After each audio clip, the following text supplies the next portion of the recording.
बड़े आराम से हैं जो पत्थर के हैं। मुसीबत तो हम एहसास वालों की है।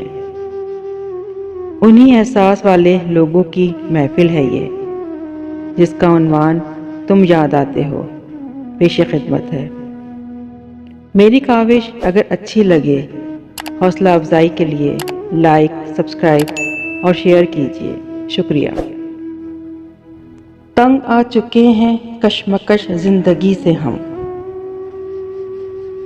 तंग आ चुके हैं कशमकश जिंदगी से हम। ठुकरा न दें जहां को कहीं बेदिली से हम। मायूसी माल मोहब्बत ना पूछिए, अपनों से पेश आए हैं बेगानगी से हम। लो आज हमने तोड़ दिया रिश्ता उम्मीद, लो अब कभी गिला ना करेंगे किसी से हम।